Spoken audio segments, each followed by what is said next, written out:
আসসালামু আলাইকুম রহমতুল্লাহি ওয়া বারাকাতুহু। আজকে তোমাদেরকে একটি বহির্বৃত্ত অঙ্কন করে দেখাবো। বহির্বৃত্ত অঙ্কন করার লক্ষ্যে আমি প্রথমে একটি ত্রিভুজ নিয়ে নিচ্ছি। আমি যেকোনো একটি ত্রিভুজ দিয়ে তোমাদেরকে অঙ্কন করে দেখাচ্ছি, তোমরা সেম প্রসেস ফলো করবা। দেখতে পাচ্ছ আমি একটি এবিসি ত্রিভুজ নিয়ে নিচ্ছি। এবিসি ত্রিভুজের এক পাশে যে কোনো টোটাল তিনটা তো পাশ রয়েছে, যে কোনো এক পাশের দুটি বাহুকে তোমরা বর্ধিত করবা। দেখতে পাচ্ছ আমি বিসি বাহু এবং এবি বাহুকে যথাক্রমে বর্ধিত করছি। বিসি এবং এবি বাহুকে আমি বর্ধিত করছি।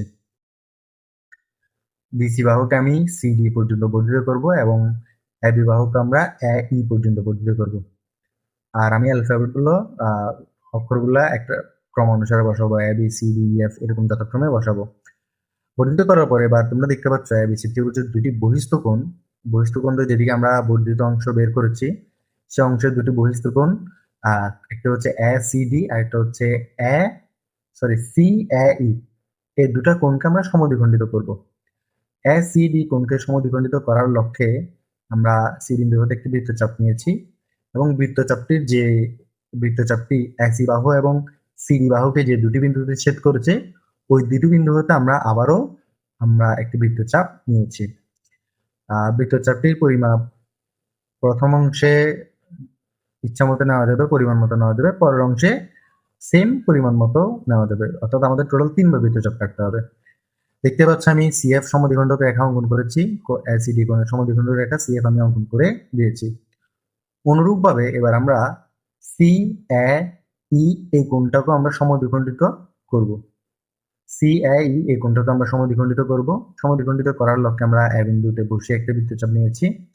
অনুরূপভাবে আমরা বৃত্তচাপটি এই রেখা এবং এসি রেখার যে বিন্দুগুলোতে ছেদ করেছে, ওই বিন্দু হতে আমরা আরো দুটি বৃত্তচাপ নিয়েছি। বৃত্তচাপ দিয়ে যে বিন্দুতে ছেদ করেছে, এ বিন্দু হতে ওই বিন্দু বরাবর আমরা একটা সরলরেখা অঙ্কন করব। যেই সরলরেখাটি হবে কোণ সি এ ই এর সমদ্বিখণ্ডক রেখা। আশা করছি শিক্ষার্থীরা বুঝতে পারছো তোমরা।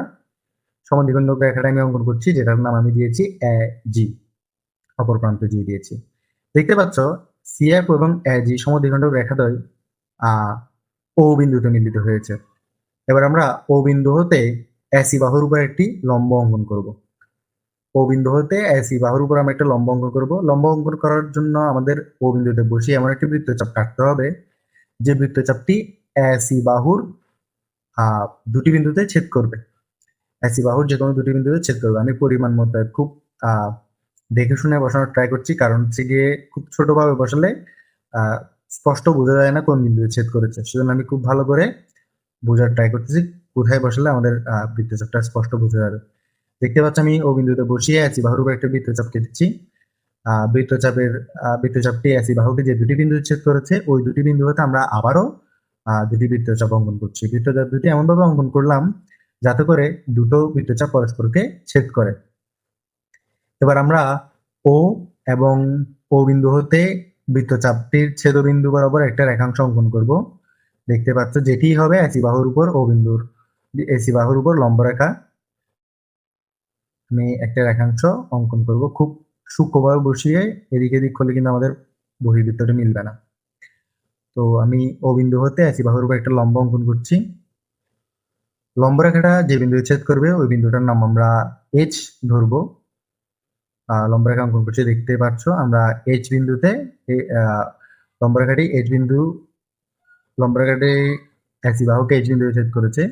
এবার আমরা ওএইচ ব্যাসার্ধ নিয়ে একটা বৃত্ত অঙ্কন করব, যেটি হবে এবিসি ত্রিভুজের একটি বহির্বৃত্ত।